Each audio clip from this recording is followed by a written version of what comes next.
There he is. Hello, Chris. All right, Michael. And where are you dialing in from? I forget. I'm in Charlotte, North Carolina, where it's 70 degrees today, but tomorrow it's going down into the 30s. So there you Ooh, go, boy. springtime. Yep, sounds like it. I'll put Yeah, the Civ's URL there in the chat for everyone. All right, Michael, take thank it you. away. Tell us about ResumeSieve. I will, thank you. Michael Yinger, I'm the CEO of ResumeSieve. We're a startup in the HR tech space.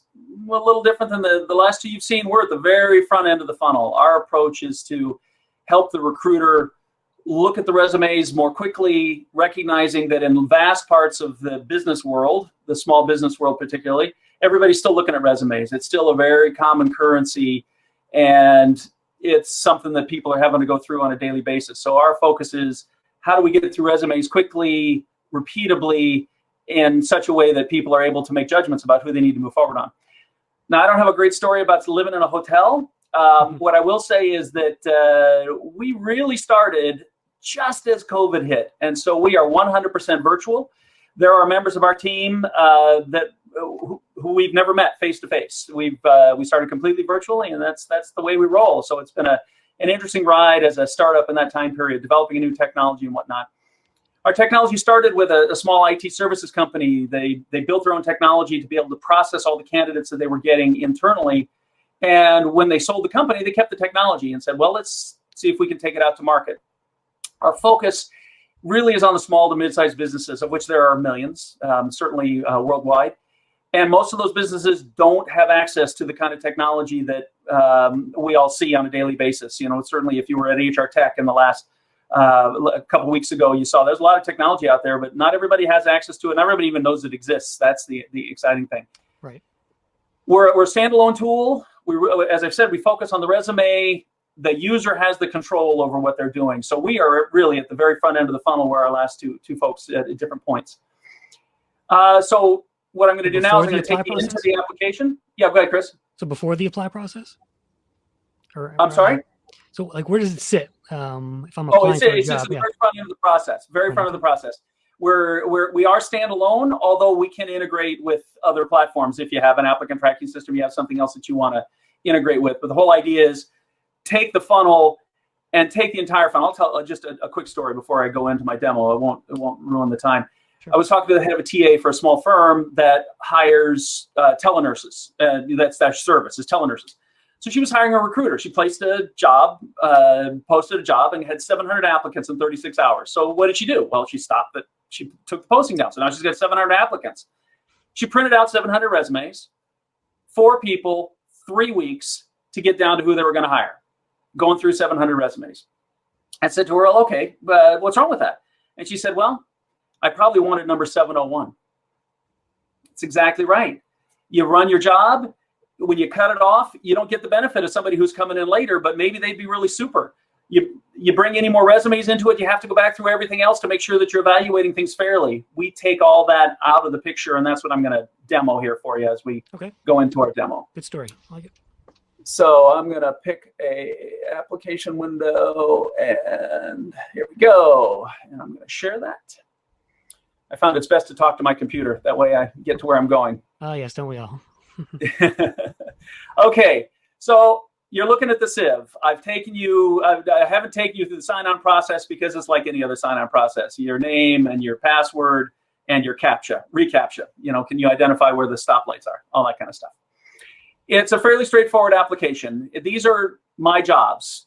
We figure you're a recruiter or you're doing recruiting, and 50% of the recruiting today is done by HR business partners or HR generalists. So you're going to focus on your jobs. This is a real job that we have posted. I only have one in here just for demo purposes. On the left-hand side are the other segments that we will look at when we come to it. My Civ is where we do our analysis, and then my resumes is where all the resumes are stored. So let's take a look first at my job. Oh yeah, I forget. I can't click on the video. I have to click on the real screen. Here we go. Okay, so here's a job summary. These are the criteria that I've created for this job, but I'm going to take you into the job creation. I won't take you through the job creation itself, but I'll show you the various components of it. Okay. The sections of the job are down here on the left, and then the information that we're going to put in on the right. There are 3 data fields you need to do to evaluate a job. You need to have a job title so you can find it.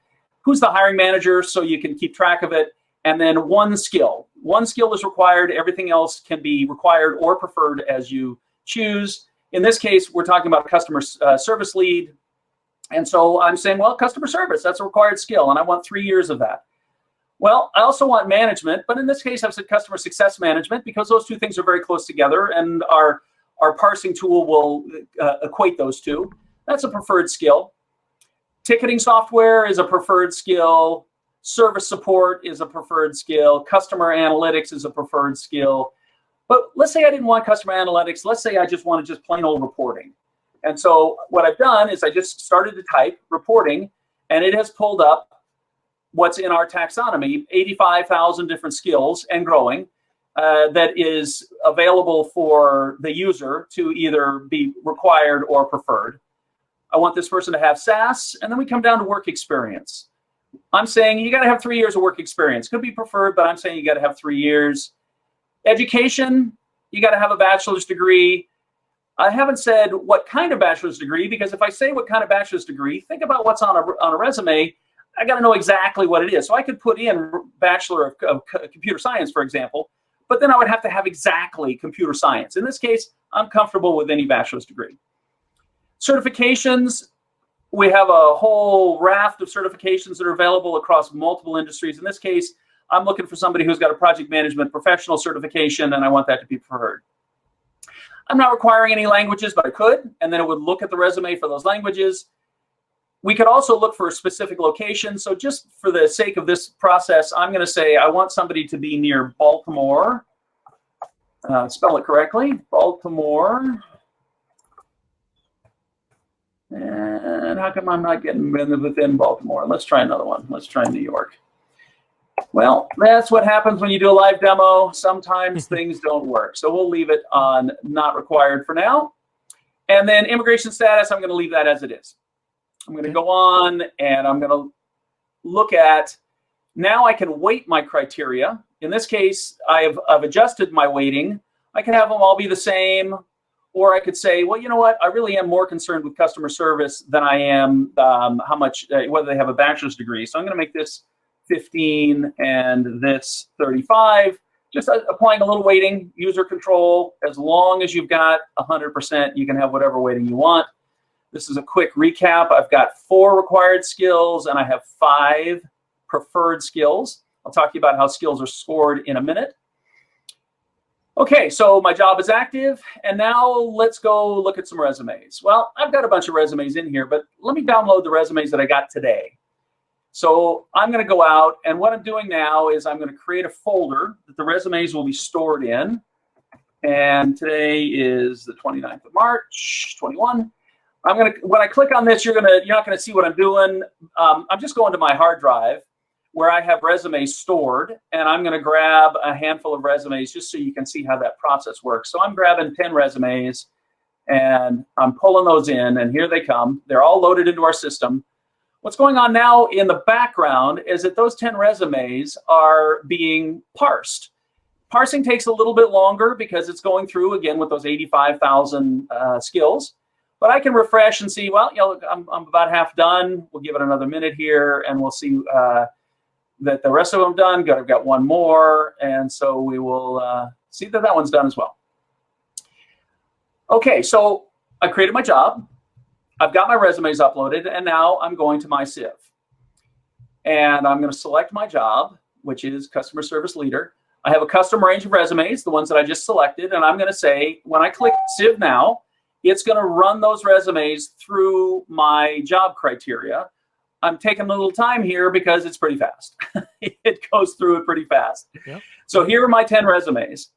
First thing I notice is I don't have anybody who meets all my criteria. Okay, well, we can make adjustments for that. But let's take a look at our highest ranking person. They've got a score of 540. So I'm going to click on this name. It's a relative score, and I'll show you how the score works here. So I've clicked on Elaine, and I'm looking in detail at her resume, which is going to pop up over here in the window. There we go. So she's got work experience that I wanted, 36 months. She's got customer service experience. If I click on that, it's going to show me where there's customer service in her resume, and sure enough, she's got a lot of customer service. What she doesn't have is SaaS. Okay, well, that's interesting. She does have a bachelor's degree. She doesn't have any of my preferred criteria. Metadata across the top here, job that they're in, all intended for the recruiter to be able to get a really quick sense of what's going on in the resume, how long they've been working, what their average tenure is, and the education, any certifications and awards, etc. Scoring is 800 points possible for required and 200 points possible for criteria, for preferred. These are all just arithmetic, so they're 5, so you'd get 40 points each. These are weighted by the amount of time, because I asked for 36 months. Well, she's got way more than 36 months, so she got some extra points for that, even though it has a lower weight. So that's how the scoring works. Let's go look at somebody else and see what is it about. Well, it's the same thing. We get this SAS requirement. Maybe I really don't need SAS as a requirement. Maybe let's go back. I'm going to click on my eyeball, and I'm going to go back here, and I'm going to say SAS. I'm going to make that preferred. And so I've just changed my job spec. I've changed the criteria that I'm evaluating my resume on. Make this required all the same, and so it rounds them around. Save and done. Well, it tells me, look, you've changed things, so you got to Civ again. So I'm going to go back to Civ. And I'm going to look at that, and lo and behold, I've got now 3 people who meet all my requirements. One of them I hadn't even known about before, Donnell, total work experience, customer service, bachelor's degree. Okay, so these were today's resumes. Well, what about yesterday's resumes? Why don't I go in and just Civ everything? So I just loaded 10 new resumes. I had 157 to begin with. So now I just click the Civ, and I'm going through 157 resumes. Anybody ever gone through 157 resumes? It takes a long time. And we just did it in a matter of seconds. And now we got a bunch of people who have the right criteria. So maybe we need to go in and adjust our criteria. All of that can be done easily and simply by the recruiter with the hiring manager, as the case may be. The whole point behind our approach here is to take time out of the process. We figure you're going to save as much as 70% of your evaluation time by sieving the resumes before you evaluate them. I just did a job recently, this job, 296 resumes. It took me 3 hours downloading them because I did it manually, pulled them off LinkedIn, pulled them off Indeed, and it took me 20 minutes to evaluate them. Doing that manually, you'd never get it done. This gets you to the people who have the skills that you want to have. And so, Chris, I will stop there. Yeah, that's interesting. You can do that with a LinkedIn profile too. Well, yeah. In this case, these were all people who had applied, and so I was pulling it off their job application. Gotcha. Okay. Yeah. Angel, so, we have a question for you, Michael. Can you conduct a Boolean search on ResumeSieve?